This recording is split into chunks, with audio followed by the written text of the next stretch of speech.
ఆంధ్రప్రదేశ్, తెలంగాణల మధ్యన జల వివాదాల పరిష్కారానికి కేంద్ర జల సంఘం చైర్మన్ అధ్యక్షతన ఏర్పడిన కమిటీ ఈ నెల 30వ తారీఖున మధ్యాహ్నం 3 గంటలకు ఢిల్లీలో తొలిసారిగా మీటింగ్ అవబోతుంది. ఈ మేరకు సిడబ్ల్యూసీ ప్రాజెక్టుల మదింపు విభాగం చీఫ్ ఇంజనీర్, కమిటీ సభ్య కార్యదర్శి రాకేష్ కుమార్ తాజాగా ఏపీ, తెలంగాణ జలవనరుల శాఖ ప్రత్యేక ప్రధాన కార్యదర్శులు లేఖ రాశారు. కేంద్ర జలశక్తి శాఖ మంత్రి సిఆర్ పాటిల్ అధ్యక్షతన గతేడాది జూలై 16 ఢిల్లీలో తెలంగాణ, ఏపీ సీఎంలతో నిర్వహించిన సమావేశంలో సంప్రదింపుల ద్వారా జల వివాదాలను పరిష్కరించుకునేందుకు కమిటీని ఏర్పాటు చేయాలని నిర్ణయించారు.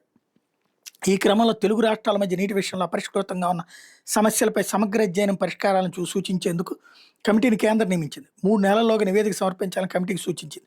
ఇందుకోసం ఇతర విభాగాల అధికారులు, నిపుణుల సేవలు వినియోగించుకోవాలని పేర్కొంది. ఈ కమిటీలో ఏపీ తరపున జలవనరుల శాఖ ప్రత్యేక ప్రధాన కార్యదర్శి, సలహాదారు, ఈఎన్సీ అంతర్రాష్ట్ర జలవనరుల విభాగం చీఫ్ ఇంజనీర్తో పాటు తెలంగాణ తరపున నీటిపారుదల శాఖ సలహాదారు, శాఖ ముఖ్య కార్యదర్శి, ప్రత్యేక కార్యదర్శి, ఈఎన్సీ కృష్ణా గోదావరి బోర్డుల చైర్మన్లు, national water development agency CE సభ్యులుగా ఉంటారు. సిడబ్ల్యూసీ ప్రాజెక్టుల మదింపు విభాగం సిఈ సభ్య కార్యదర్శిగా వ్యవహరిస్తూ ఉంటారు.